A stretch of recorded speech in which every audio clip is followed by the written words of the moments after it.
A shy mail-order bride's shameful medical emergency leads her to the one man in Cedar Ridge who sees her as whole rather than broken.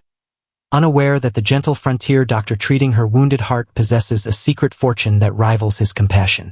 When her intended groom discovers her visits to the doctor and calls off their engagement, will she find the courage to trust that some hearts, like the finest porcelain, become more beautiful after they've been carefully mended?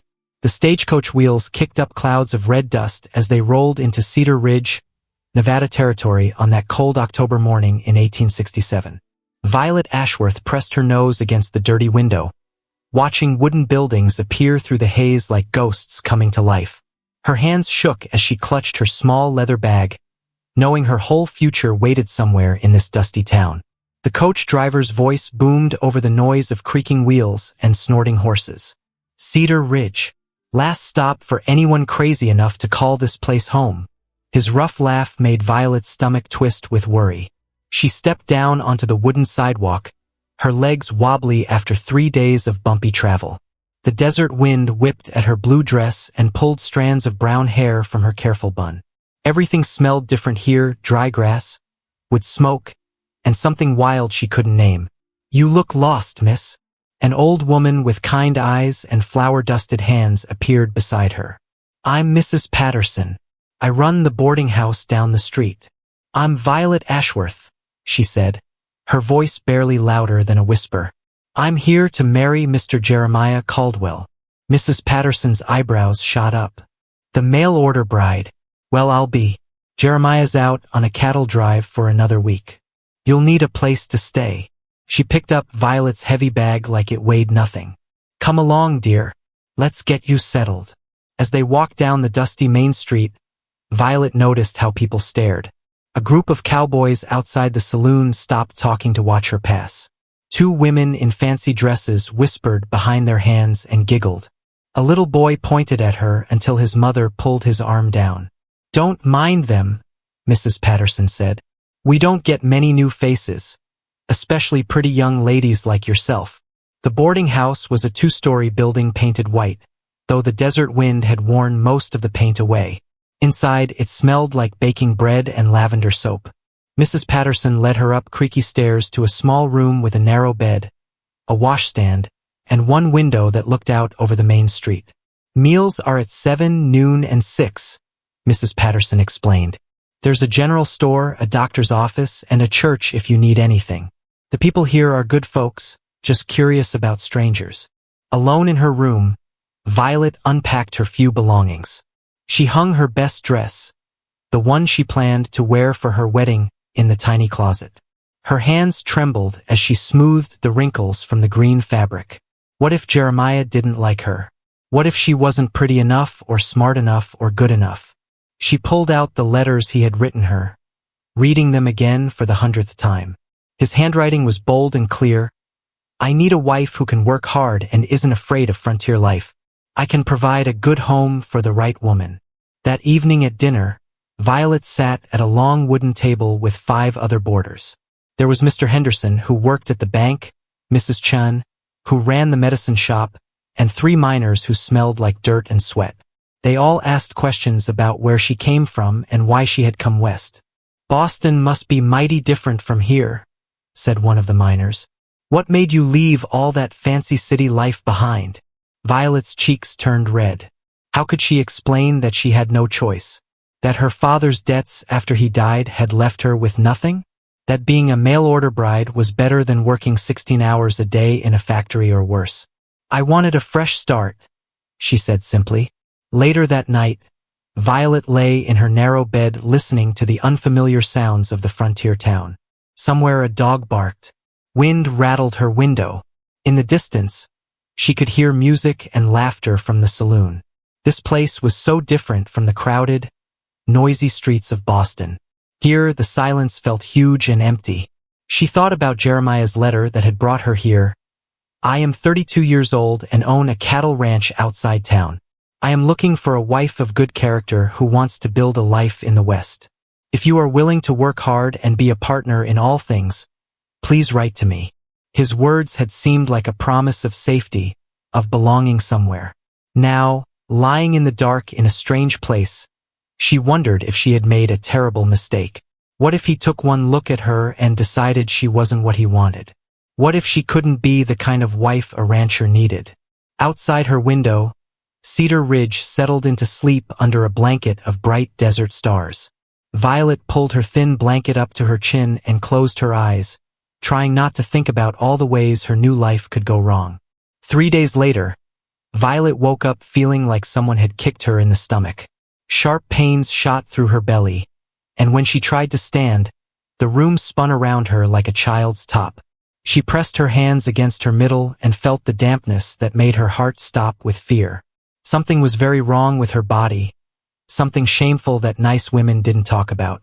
The bleeding was too heavy, too painful, nothing like the monthly troubles she was used to. Her nightgown was stained, and fever made her hands shake as she tried to clean herself up. She couldn't let anyone know. What would Mrs. Patterson think? What would Jeremiah think when he came back and found out his mail-order bride was broken somehow? Men wanted wives who could give them children who were healthy and strong, not women with mysterious female problems that doctors whispered about. By noon, the pain was so bad she could barely walk to the dining room. She picked at her soup, trying to act normal while her insides felt like they were being twisted with hot knives. Mrs. Patterson kept glancing at her with worried eyes. "You look pale as a sheet, dear," the older woman said. "Are you feeling poorly? Just tired from traveling?" Violet lied, forcing a smile that felt like it might crack her face. But when she tried to stand up, her legs gave out and she grabbed the table to keep from falling. The room filled with black spots, and she heard Mrs. Patterson's voice as if it came from very far away. "That's it. You're going to see Dr. Whitmore right now." "No!" The word came out sharper than Violet meant it to. Everyone at the table stared at her. I'm sure I'll be fine with some rest." Mrs. Patterson's expression showed she wasn't fooled. "Honey, I've raised 4 daughters. I know when a woman needs a doctor, and you need one now." The walk to the doctor's office felt like climbing a mountain. Each step sent waves of pain through Violet's body, and she had to stop twice to catch her breath. Mrs. Patterson held her arm, talking in a cheerful voice about the weather and the upcoming harvest festival. But Violet could hear the worry underneath the words. The doctor's office was in a neat white building with clean windows and a painted sign that read, "Dr. Marcus Whitmore, physician and surgeon." Violet's stomach dropped. What if the doctor was old and mean? What if he asked questions she couldn't answer? What if he told everyone in town about her shameful condition? Mrs. Patterson knocked on the door, and a voice called, "Come in!" The man who greeted them looked nothing like what Violet expected. Dr. Whitmore was young, maybe 30, with dark hair and kind brown eyes. His clothes were clean and well-made, better than what most frontier doctors wore. The office was full of medical books and strange instruments that gleamed in the afternoon light. "Mrs. Patterson," he said with a smile, "what brings you here today?" "This is Miss Ashworth, the young lady I mentioned. She's not feeling well, and I think she needs your attention." Dr. Whitmore looked at Violet with gentle eyes that somehow made her feel less afraid. "Please sit down. Tell me what's troubling you." Violet perched on the edge of a chair like a bird ready to fly away. How could she possibly explain something so private to this stranger? Her face burned red, and she stared at her hands folded in her lap. "Take your time," Dr. Whitmore said softly. "Whatever it is, I'm here to help, not to judge." Something in his voice, patient and kind, made the words start to come. Haltingly, with her cheeks flaming, Violet described the pain and bleeding, the fever and weakness. She expected to see disgust or embarrassment in his face, but his expression stayed professional and concerned. When she finished, he was quiet for a moment, thinking. Then he reached for a thick book from his shelf. "Miss Ashworth," he said gently, "what you're describing sounds like a medical condition, not something to be ashamed of. There are treatments that can help." Violet looked up at him with surprise. "You mean, I'm not broken?" "Certainly not." His voice was firm. "You're a woman with a health concern.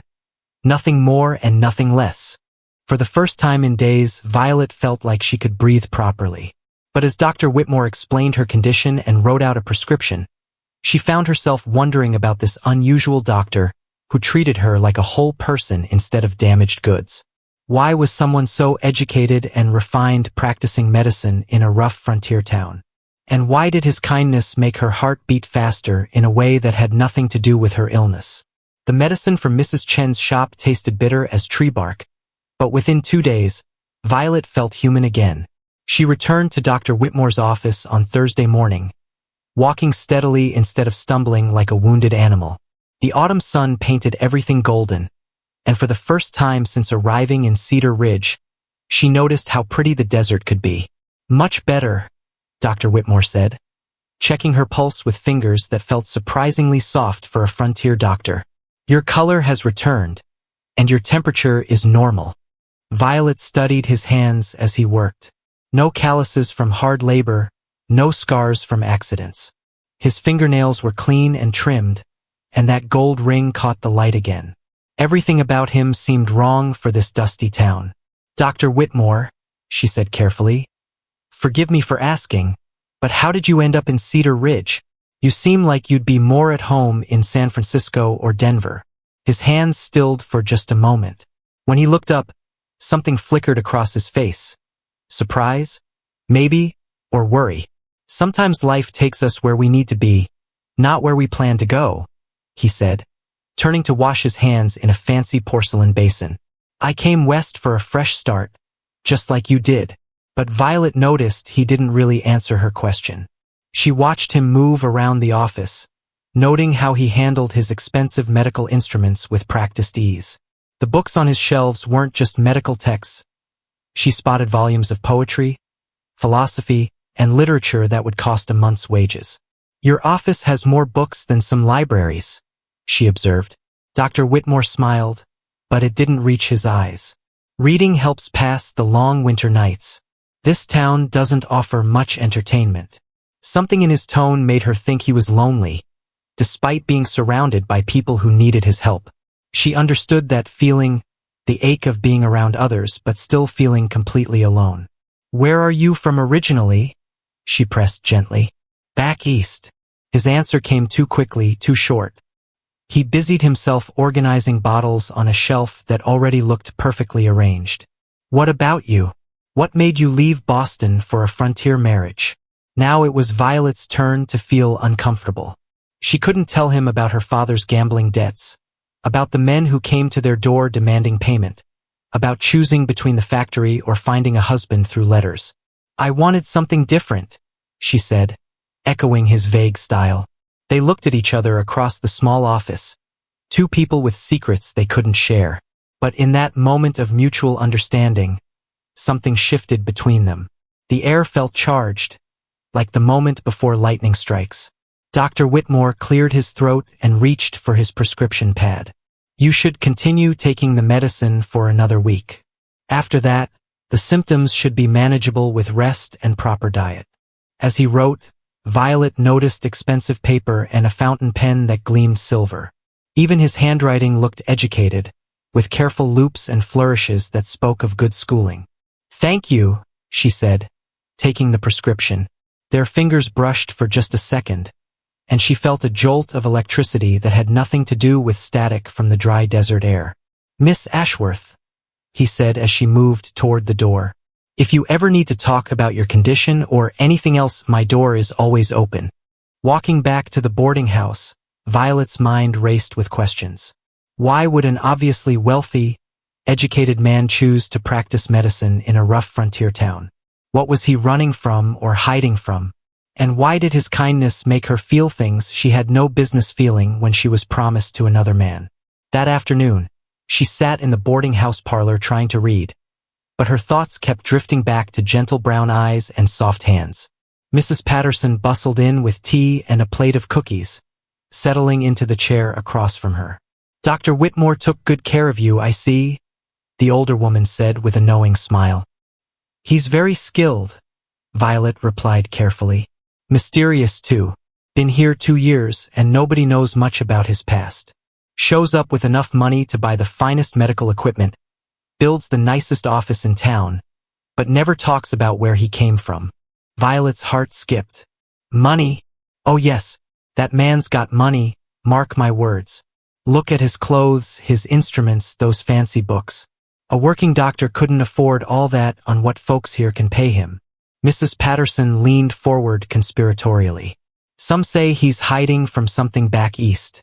Maybe trouble with the law or a broken heart. Young man like that doesn't end up in Cedar Ridge by accident. As evening fell, Violet stood at her window watching the main street empty as people headed home for dinner. Light glowed warm and yellow from Dr. Whitmore's office windows, and she could see his shadow moving around inside. What secrets was he keeping? And why did she care so much about a man she barely knew? The sound of thundering hooves and shouting men jolted Violet awake before dawn on Saturday morning. Through her window, she watched a group of dusty cowboys ride into town, their leader tall and broad-shouldered on a magnificent black horse. Even from a distance, she could see the authority in how he sat his saddle, the way other men deferred to his presence. Jeremiah Caldwell had returned from his cattle drive a day early. Violet's hands shook as she dressed in her best blue dress, braiding her hair with extra care.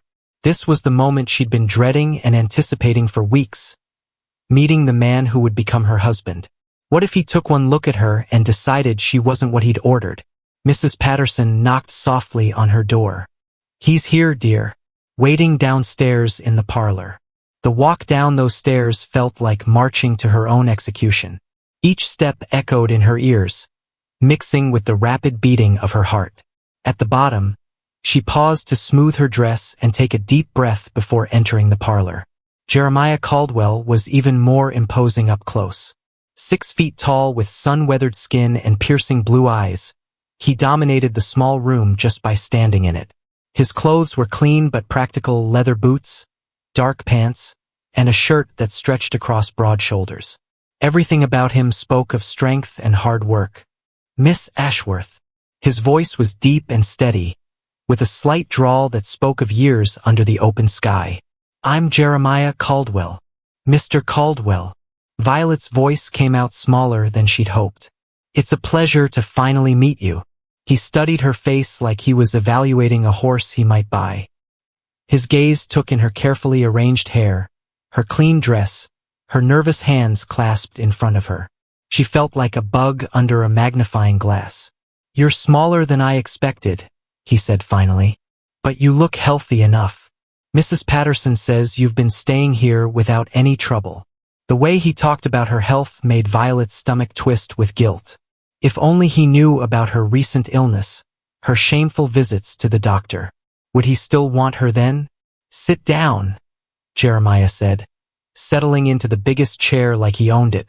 We need to discuss practical matters. For the next hour, he questioned her about everything: her cooking skills, her experience with farm animals, her ability to handle frontier hardships. He talked about his ranch like it was a business partnership he was considering, which she supposed it was. I run 200 head of cattle with the help of 6 men, he explained. The work is hard, especially during calving season and roundups. My wife would need to cook for everyone, help with injured animals, and handle the household duties. Can you do all that?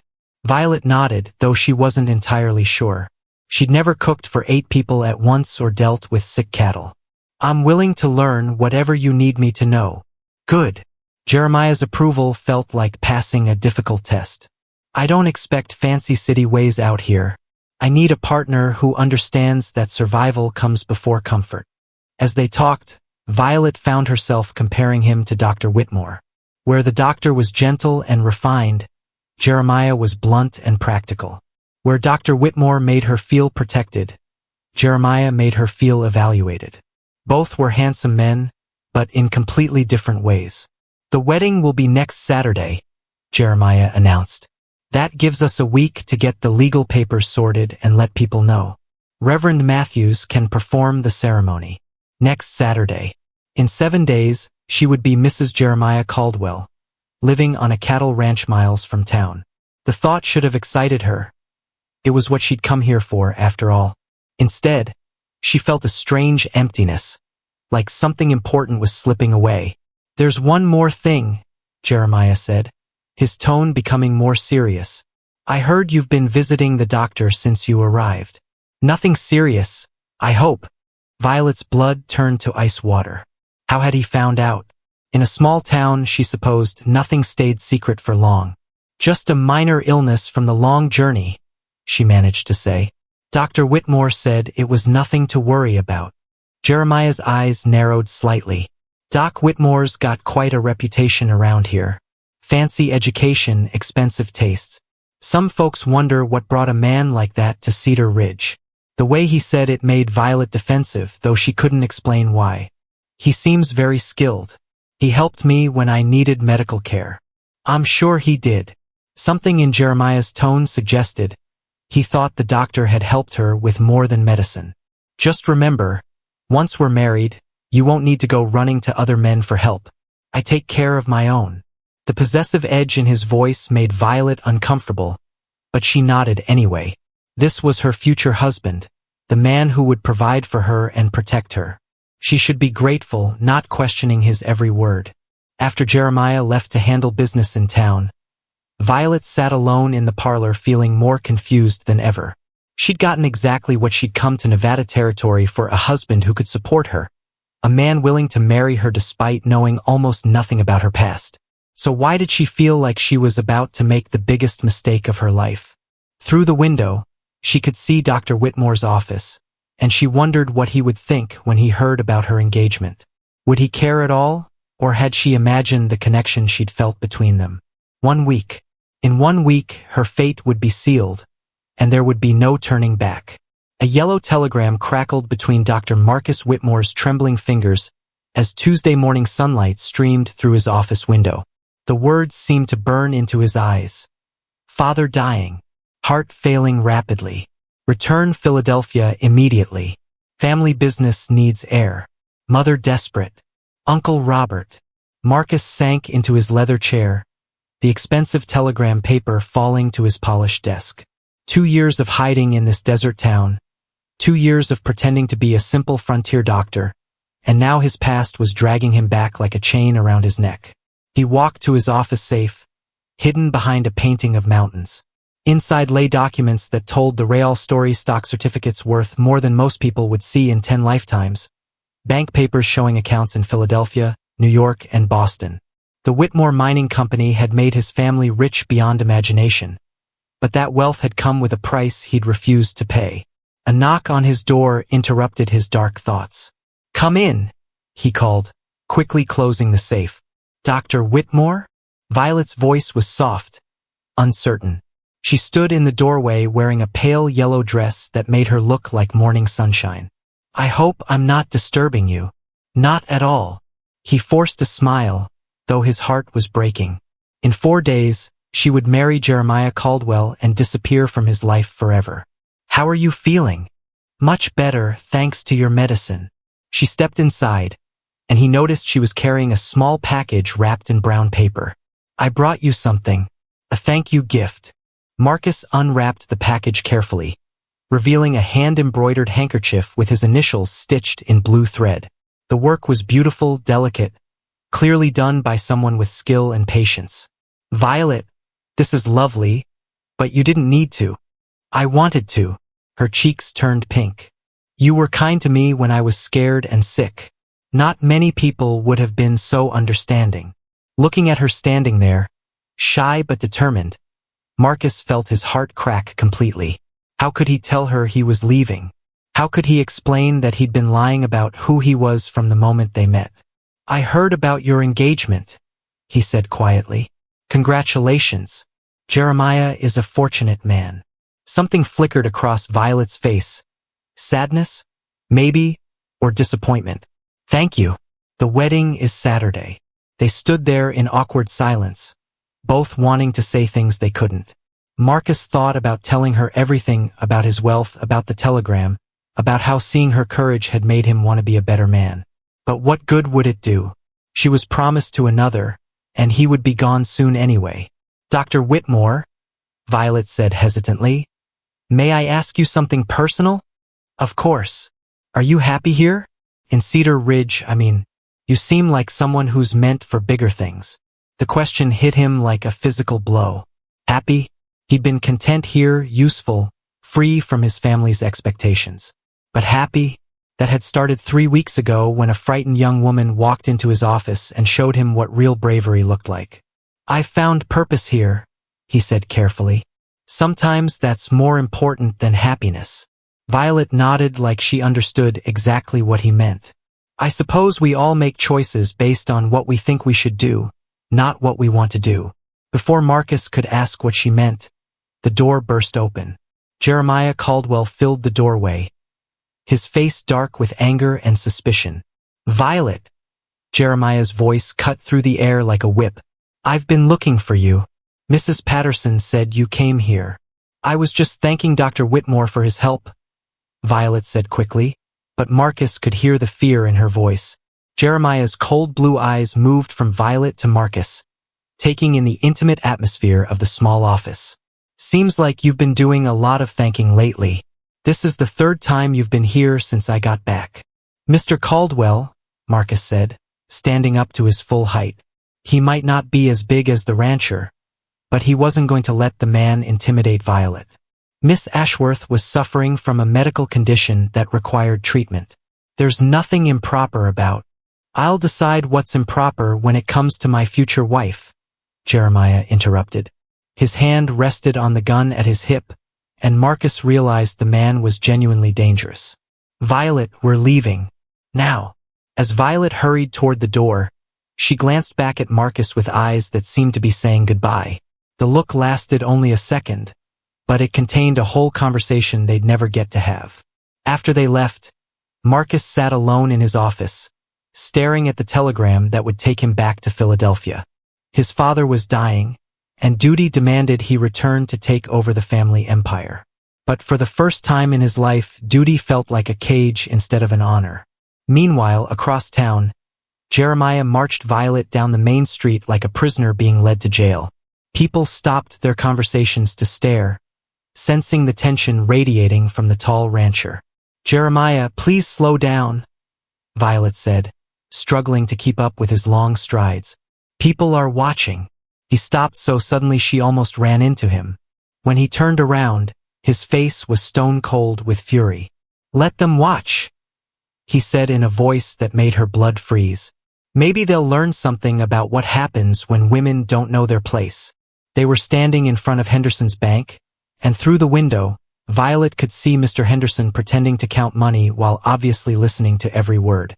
"I don't understand why you're so angry," Violet said, though her voice shook. "Dr. Whitmore is a doctor. I was sick. It's perfectly normal." "Normal?" Jeremiah's laugh was harsh and ugly. "A woman doesn't visit a man 3 times in 1 week for normal reasons. Especially not a fancy doctor who thinks he's better than everyone else in this town." The accusation hit Violet like a slap. "How dare you suggest such a thing? Dr. Whitmore has been nothing but professional and kind." "Kind?" Jeremiah spat the word like it tasted bad. "I've seen the way you look at him, Violet. I've seen the way he looks at you. Don't think I'm stupid." Violet's temper, usually buried under layers of politeness and fear, finally exploded. "The only thing I see clearly is a man who's so insecure, he can't stand the thought of his wife talking to another human being." The sound of her own voice, raised in anger on the main street of Cedar Ridge, shocked her into silence. She'd never spoken to a man like that in her life. Around them, people had stopped pretending not to watch. Jeremiah's face went white with rage. For a moment, Violet thought he might actually hit her. Instead, he leaned close and spoke in a whisper that was somehow more frightening than shouting. "We're getting married Saturday as planned. But after that, you'll learn to mind your tongue and remember who you belong to. I don't care what kind of fancy ideas that doctor put in your head. You're going to be a rancher's wife and you'll act like one." As he walked away, leaving her standing alone in the street with everyone staring, Violet realized she'd just gotten a glimpse of what her married life would really be like. And for the first time since arriving in Cedar Ridge, she wondered if some fates were worse than the poverty she'd left behind. The confrontation everyone had been waiting for exploded Thursday evening outside Murphy's Saloon, where half the town gathered to witness what would become Cedar Ridge's most talked about fight. It started when Jake Morrison, one of Jeremiah's ranch hands, Had too much whiskey and too much opinion about his boss's upcoming wedding. Heard tell that mail-order bride's been sniffing around the fancy doctor. Jake slurred to anyone who would listen. Maybe Jeremiah's getting damaged goods after all. The words reached Jeremiah's ears just as he was leaving the general store with supplies for the wedding. His face turned dark as a thundercloud, and witnesses later said they could practically see lightning in his eyes. But it wasn't Jeremiah who threw the first punch. Dr. Marcus Whitmore had been walking past the saloon when Jake's ugly words drifted through the swinging doors. Something inside the usually calm doctor snapped like a breaking rope. He burst through those doors and grabbed Jake by the shirt front before anyone could blink. "Take that back," Marcus said in a voice nobody in Cedar Ridge had ever heard before, cold, deadly, and absolutely furious.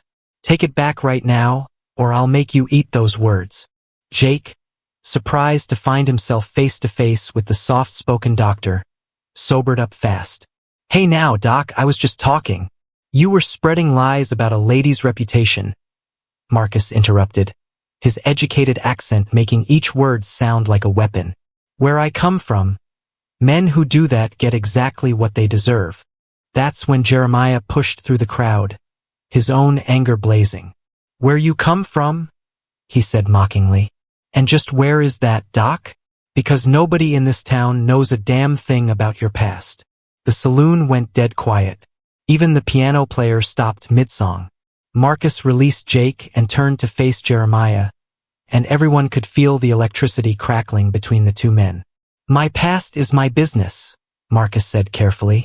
"Not when it involves my future wife." Jeremiah stepped closer, and Marcus didn't back down an inch. "See, I've been asking questions about you. Document funny thing. Nobody can tell me how a frontier doctor affords all those fancy things you've got." Mrs. Patterson, who had been shopping for wedding supplies, hurried into the saloon just in time to hear Jeremiah's next words. "Makes a man wonder what kind of business you're really in. Maybe you're not the respectable doctor you pretend to be." The insult hung in the air like smoke. Marcus's hands clenched into fists, and for a moment, everyone thought the educated doctor was going to try to fight the much larger rancher. Instead, something unexpected happened. "You want to know about my past?" Marcus said, his voice carrying to every corner of the saloon. "Fine. I'll tell you exactly who I am." He reached into his vest pocket and pulled out a leather wallet. From it, he withdrew a piece of paper and held it up for everyone to see. "My name is Marcus Whitmore," he announced. "My family owns the Whitmore Mining Company of Philadelphia. This," he waved the paper, "is a bank draft for $50,000. I could buy this entire town twice over and still have money left for lunch." The gasps and whispers that followed sounded like wind through wheat. $50,000 was more money than most people in Cedar Ridge would see in their whole lives combined. "I came here," Marcus continued, "because I wanted to be useful instead of useless. I wanted to help people instead of counting money in some office back east. And yes, I've been treating Miss Ashworth for a medical condition. Because that's what doctors do." Jeremiah's face had gone pale. Finding out that the man he'd been threatening was rich enough to destroy him with a telegram had clearly shaken him. But his pride wouldn't let him back down. "Money doesn't change the fact that you've been sniffing around my woman," he said, though his voice had lost some of its earlier confidence. "Your woman." Marcus's laugh was bitter. "She's not your property, Caldwell. She's a human being with the right to make her own choices. Not after Saturday, she isn't." The words were barely out of Jeremiah's mouth when Marcus stepped forward, his whole body radiating controlled fury. "And what if she doesn't want to marry you?" he asked quietly. "What if she's only going through with this wedding because she thinks she has no other choice? She gave her word. That's enough. Is it?" Marcus turned toward the door, where Violet had appeared, drawn by the commotion. Her face was white as fresh snow, and her eyes were wide with shock at what she'd overheard. "Why don't we ask her?" Every person in the saloon turned to look at Violet, who stood frozen in the doorway like a deer facing hunters. The secret about Marcus's wealth, the fight over her reputation, the challenge to her engagement. It was all too much to process. "Violet," Marcus said gently. You have a choice. You don't have to marry him just because you think it's your only option. Don't listen to him, Jeremiah warned. He's trying to fill your head with fancy ideas that'll lead nowhere good. Caught between the two men, with the entire town watching, Violet felt like her heart might explode from the pressure. Everything she thought she knew about her life, about her future, about Marcus himself, had just been turned upside down. The man she'd been visiting as a patient was actually richer than kings. The man she was supposed to marry in 2 days was looking at her like she was livestock he owned. And somewhere in the middle of all this chaos, she had to figure out what she really wanted from her life. I need time to think, she whispered, and fled from the saloon, leaving 2 angry men and a roomful of stunned witnesses behind. As the door swung shut behind her, Marcus and Jeremiah faced each other across the suddenly quiet room. The fight wasn't over. It was just beginning. And Violet Ashworth, the shy mail-order bride who had come to Cedar Ridge looking for security, found herself at the center of a storm that would change everything she thought she knew about love, money, and the courage to choose her own destiny. Outside, thunder rumbled in the distance, promising a storm that would match the one brewing in 3 human hearts. Rain hammered against Violet's bedroom window like angry fists as Friday morning dawned gray and stormy over Cedar Ridge. She sat on her narrow bed, still wearing yesterday's dress, staring at 2 pieces of paper that would decide her entire future. One was her marriage license, signed and ready for tomorrow's ceremony. The other was a hastily written note that Mrs. Patterson had slipped under her door during the night. The note was from Marcus. The morning train leaves at 8. There's a ticket waiting for you at the station if you want a different life. No expectations, no obligations. Just a chance to choose for yourself. M.W. Violet's hands trembled as she read the words again. A ticket to where? And what kind of life could she possibly have as a woman alone with no money and no family? Marcus might be wealthy enough to buy her freedom, but that didn't mean she could accept charity from a man she barely knew. A sharp knock interrupted her thoughts. Violet! Jeremiah's voice was harder than usual. We need to talk. Now. She opened the door to find him standing in the hallway, water dripping from his hat and coat.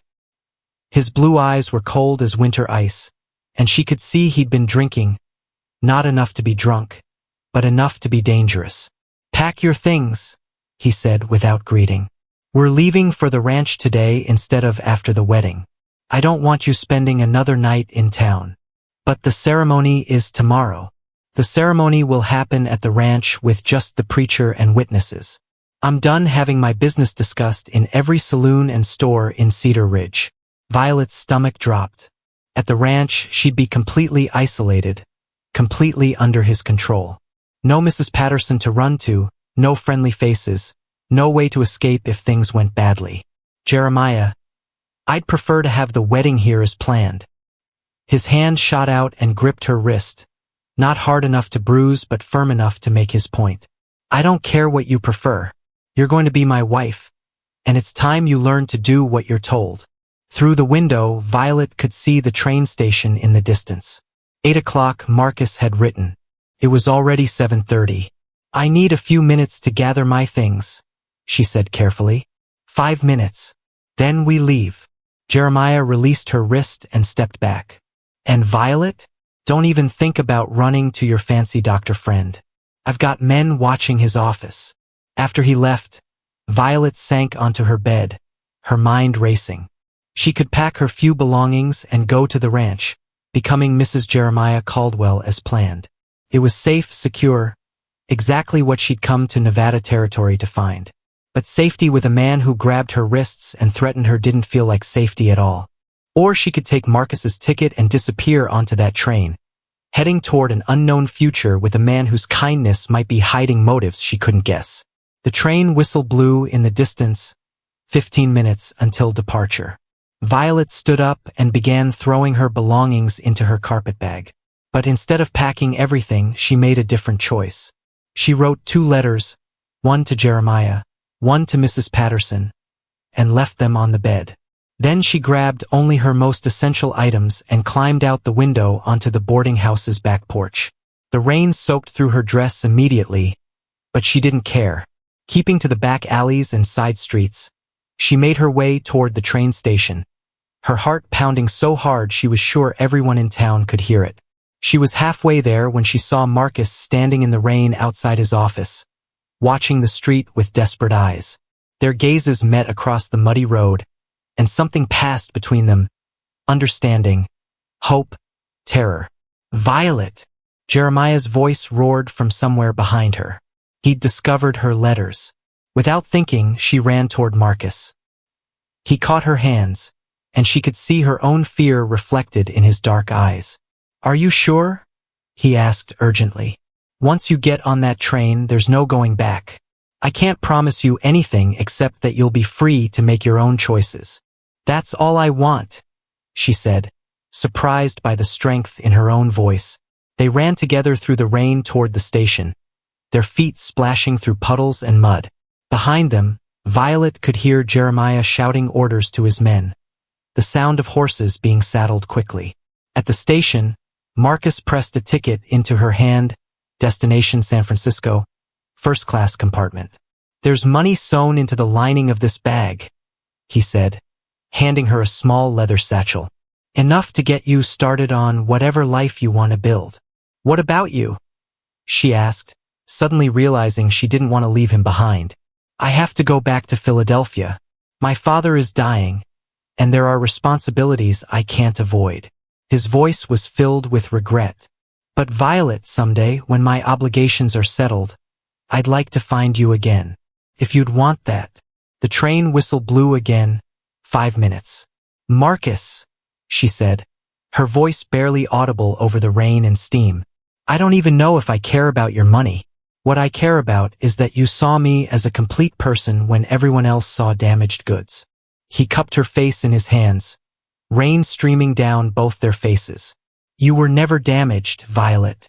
You were always perfect exactly as you are." The sound of galloping horses grew louder. Jeremiah and his men were getting closer. "Get on the train," Marcus said urgently. "Go build the life you deserve." As Violet climbed the steps into the passenger car, she looked back to see Marcus facing down Jeremiah and 3 of his ranch hands.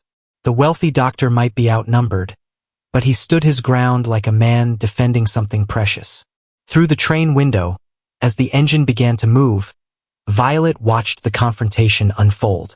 She couldn't hear the words over the noise of the locomotive, but she could see Jeremiah's fury, his men's uncertainty, and Marcus's calm determination. The train picked up speed, carrying her away from Cedar Ridge and toward an uncertain but chosen future. In her bag was enough money to start over anywhere she wanted. In her heart was the memory of a man who had given her the greatest gift possible, the knowledge that she was worth choosing herself.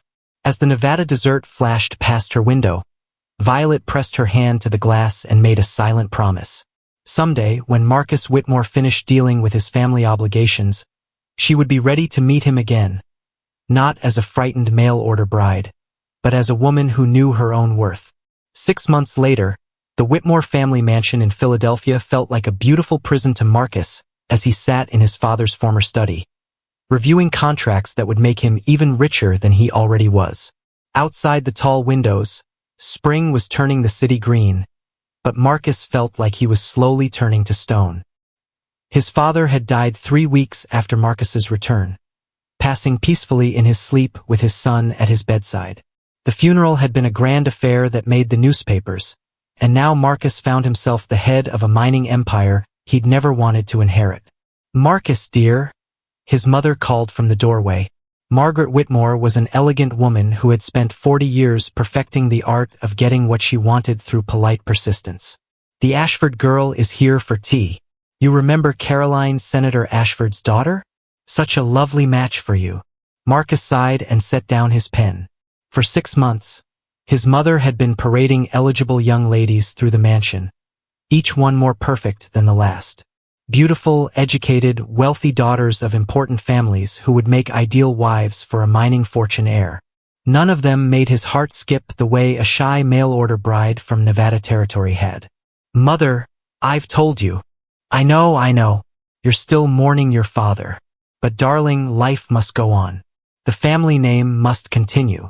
As Caroline Ashford entered the study in a rustle of expensive silk, Marcus forced a polite smile.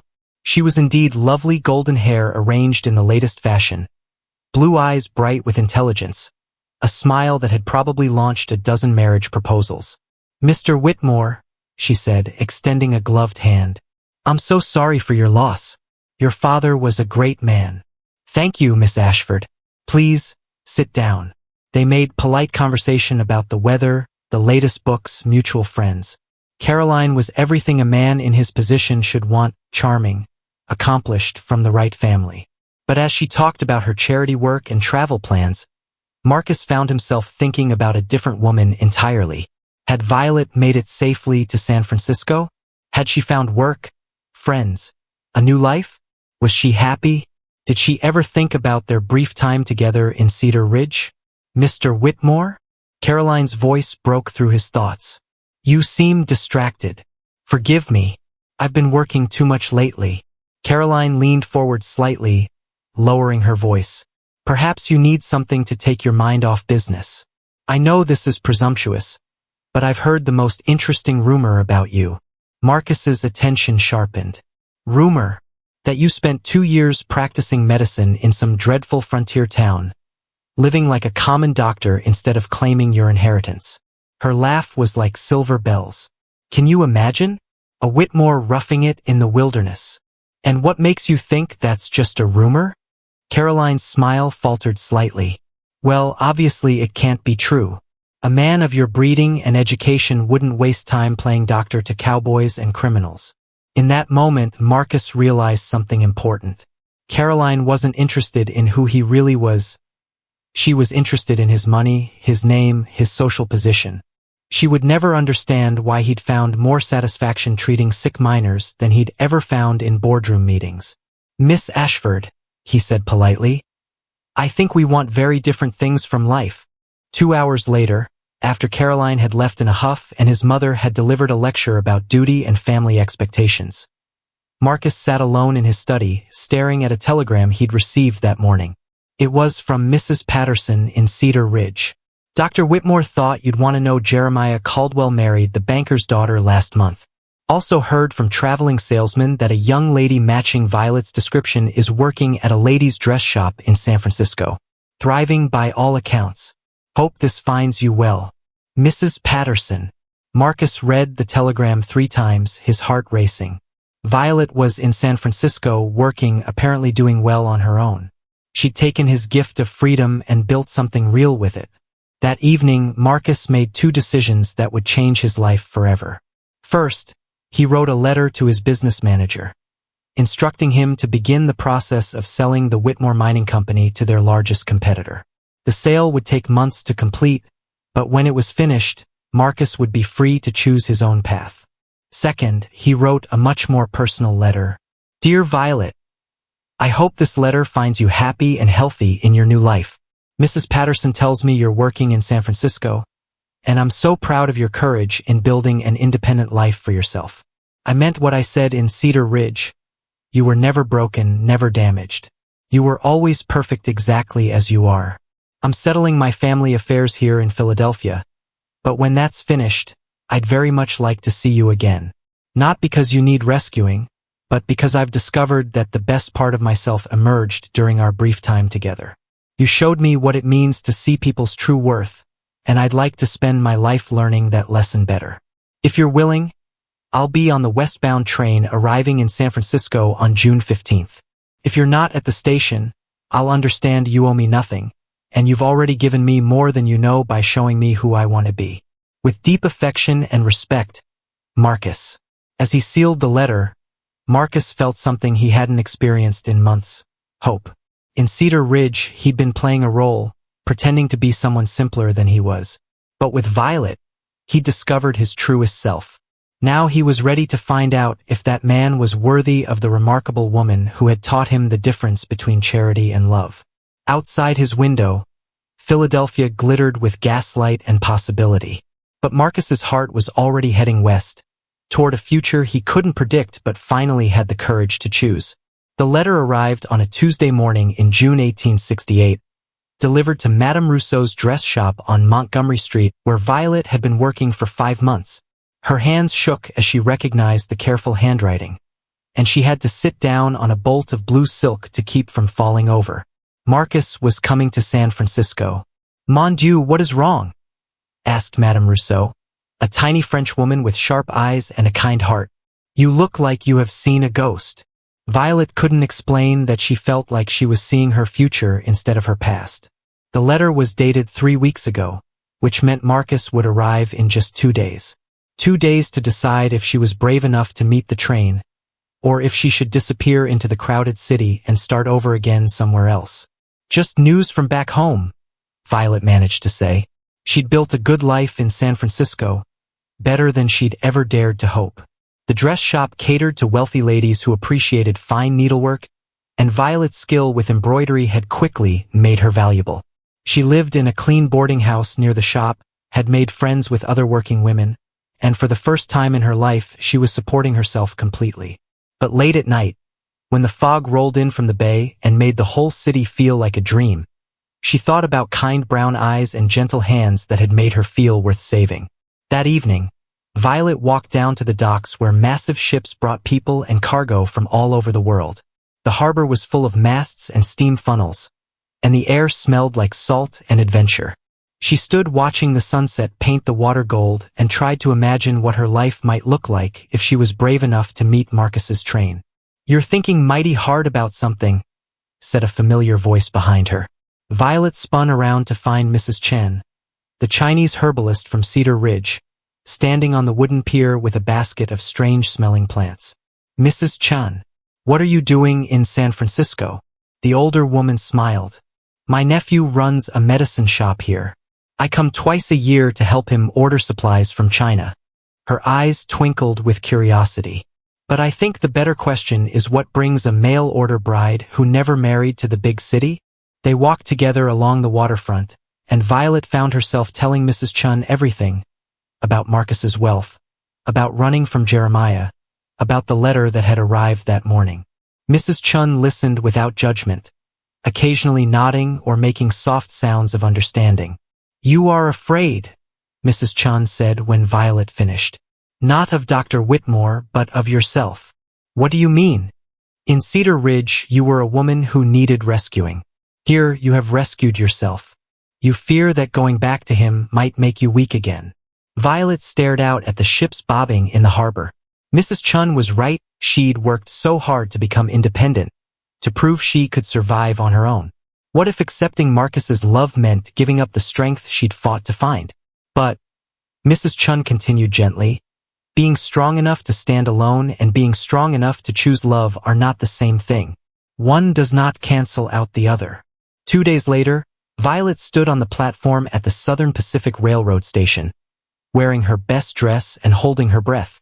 The westbound train from Chicago was due any minute, and her heart felt like it might beat right out of her chest. She'd almost changed her mind a dozen times. This morning, she'd actually packed a bag and headed for the stage station, planning to take the first coach heading north. But something had stopped her. Maybe courage, maybe foolishness, maybe just the memory of how Marcus had looked at her like she was whole and perfect just as she was. The train's whistle echoed through the station, and black smoke appeared on the horizon. Violet pressed her hands to her stomach, trying to calm the butterflies that felt more like eagles. What if Marcus had changed his mind? What if he'd met someone else in Philadelphia, someone more suitable for a mining fortune heir?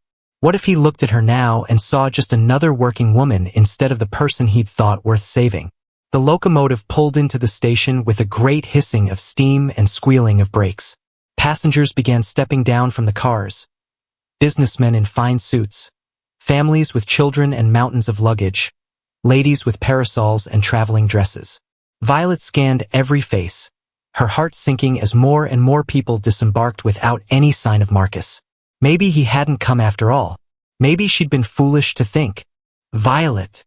She turned toward the voice, and there he was, stepping down from the first-class car with a single leather satchel in his hand. He looked different somehow, older, more serious, but his eyes were the same warm brown she remembered. He wore a simple traveling suit instead of fancy clothes, and his hair was shorter than it had been in Cedar Ridge. For a moment, they just stared at each other across the crowded platform. 6 months of separation, thousands of miles of distance, and all the fears and hopes that had brought them to this moment hung in the air between them. "You came," Marcus said, and his voice held wonder like he couldn't quite believe it. "You came," Violet replied, and suddenly they were both laughing and crying at the same time. Marcus dropped his bag and closed the distance between them, and when he took her hands in his, Violet felt something she'd been missing without even knowing it. The sense of being completely understood by another person. "I wasn't sure you'd want to see me," he said. "You've built such a good life here on your own." "I have," Violet agreed. "But I've learned something important in these 6 months." "What's that?" "Being strong enough to stand alone doesn't mean I have to stand alone forever." She smiled up at him, feeling more sure of herself than she'd ever felt about anything. "And sometimes the bravest thing you can do is let someone love you exactly as you are." Marcus's answering smile was brighter than the California sunshine streaming through the station windows. "I have something to tell you," he said. "Something that might change how you feel about me." Violet raised an eyebrow. "More secrets, Dr. Whitmore?" "Just one last one." His expression grew serious. "I sold my family's mining company. All of it. I'm no longer one of the richest men in America." Violet blinked in surprise. "You gave up your fortune?" "I kept enough to live comfortably and to open a medical practice wherever we decide to settle.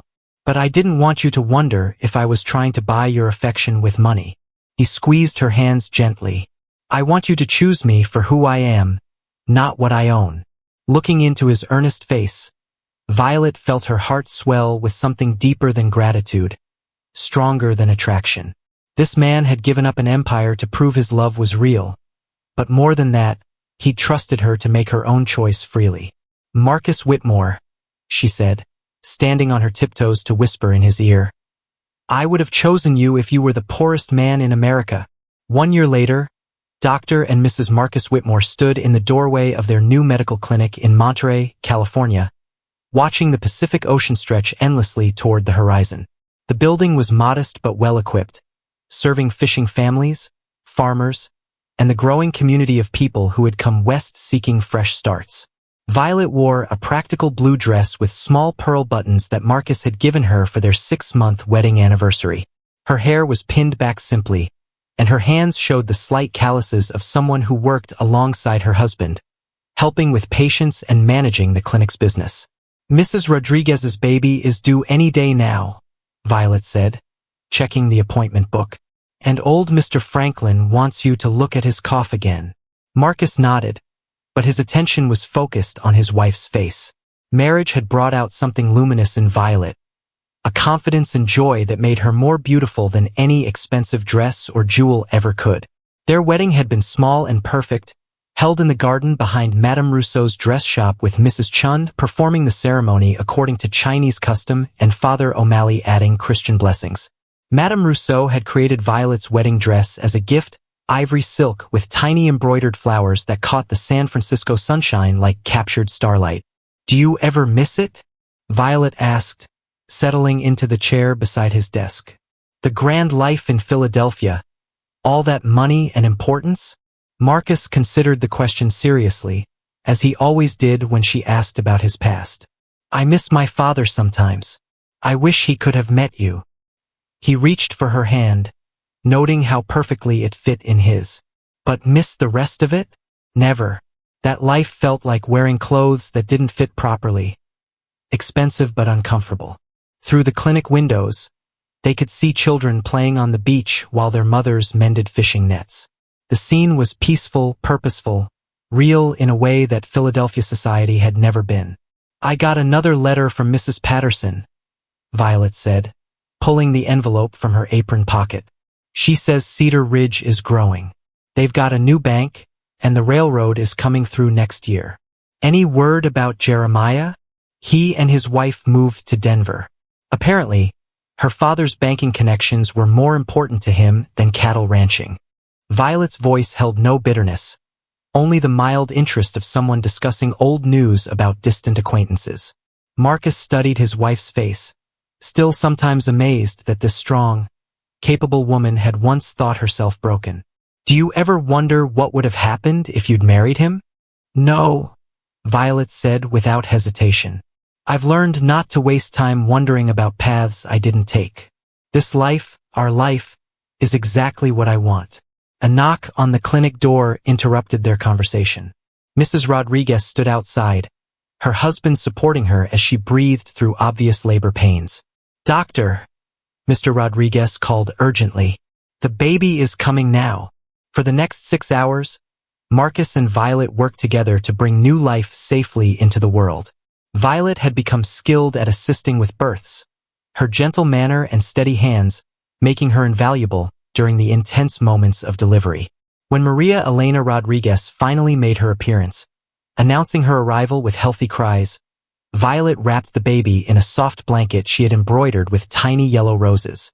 "She's perfect," Mrs. Rodriguez whispered, tears streaming down her exhausted face.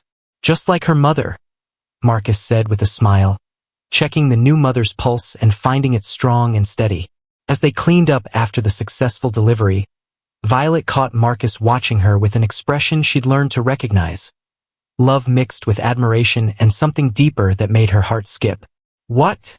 she asked, laughing at his intensity. "I was just thinking about the first time I saw you," he said. "Scared and sick, convinced you were somehow broken. Look at you now." Violet glanced around the clinic, at the medical supplies they'd organized together, the patient files she maintained, the comfortable life they'd built through hard work and mutual respect. On the windowsill sat a small porcelain dove, the same one Marcus had given her in Cedar Ridge as a symbol of peace and healing. "I wasn't broken then either," she said quietly. "I just needed someone to help me see that being different doesn't mean being damaged. And I needed someone to show me that real wealth isn't measured in bank accounts." That evening, they walked hand in hand along the Monterey shoreline, watching seabirds dive for fish in the golden water. The air smelled like salt and possibility, and the future stretched before them like the endless ocean. "Marcus," Violet said as they paused to watch the sunset paint the sky in impossible shades of pink and orange. "Do you think we would have found each other if I hadn't gotten sick that day in Cedar Ridge?" "I don't know," he admitted. "But I like to think that two people meant to be together will always find a way, no matter how unlikely the circumstances." Violet smiled, thinking about the scared young woman who had stepped off a stagecoach in Nevada Territory just over a year ago. That woman had been looking for safety and security, willing to accept whatever life others thought she deserved. This woman, the one standing beside the Pacific Ocean with sand between her toes and love in her heart, had learned something infinitely more valuable.